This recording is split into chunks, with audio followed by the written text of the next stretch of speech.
nome é Marcos Tenório e eu sou professor de design.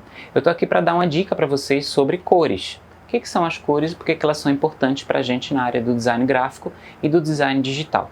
A primeira delas é a cor aditiva. O que são as cores aditivas? Elas são compostas principalmente pelas primárias, red, green e blue, vermelho, verde e azul, e a junção dessas cores, a combinação delas, vai gerar até 16 milhões de cores. Algumas pessoas veem mais, algumas pessoas veem menos.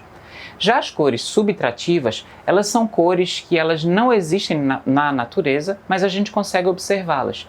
Diferente das cores aditivas, essas cores elas não geram o branco quando são juntas, elas geram o preto. E elas são compostas por 4 cores: ciano, magenta, amarelo e preto.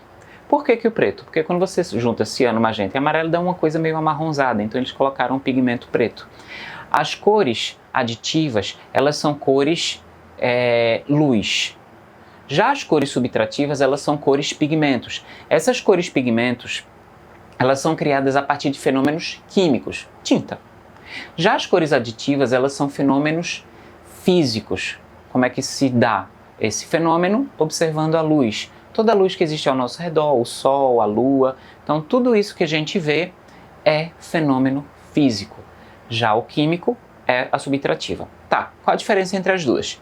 Quando a gente vai imprimir algo, a gente está fazendo um processo químico subtrativo. Então, nunca, em hipótese alguma, você pode imprimir alguma coisa em RGB. Se você tentar fazer isso, vai dar errado, porque o computador ele vai converter, a impressora vai converter, e essa cor ela vai ser alterada. Se você coloca alguma coisa azul, pode ser que ela fique verde. Depende muito do tipo de cor que você colocou.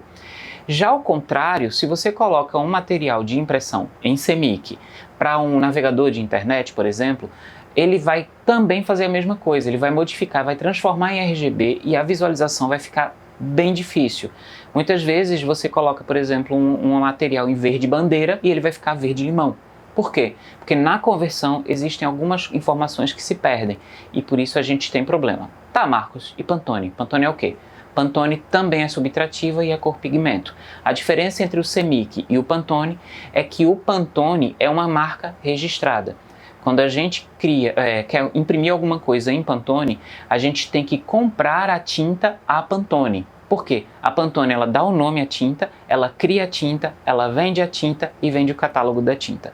Então, qual é a diferença entre o CMYK e a Pantone? Se você quer uma cor, por exemplo, o Peach, que foi uma das cores aí do ano, essa cor ela vai vir exatamente como você comprou. Agora, se você quer uma cor CMYK, você vai passar as coordenadas e a gráfica ela vai tentar chegar exatamente naquela cor que você pediu. Há riscos de dar certo e há riscos de dar errado. Alguns fatores podem alterar a coloração do que você pediu. Por exemplo, o tipo de tinta, a umidade do local em que está sendo feita a impressão, a temperatura, várias coisas podem modificar a impressão. O CMYK, ele tem esse problema que pode ser alterado. Da mesma forma que o RGB, quando a gente está trabalhando com monitores. Eu não sei se vocês sabem, mas existem categorias de monitores. Existem monitores de boa qualidade e monitores de baixa qualidade. A maioria dos computadores que são vendidos, notebook principalmente, eles vêm com monitores de 50% RGB. O que acontece? Ele não chega exatamente à cor fiel. Agora existem monitores de notebook também, ou monitores que são vendidos à parte, que eles são fiéis 100% à escala RGB. Significa que o que você está vendo ali na tela é o que você vai imprimir, é o que você vai ter de resultado.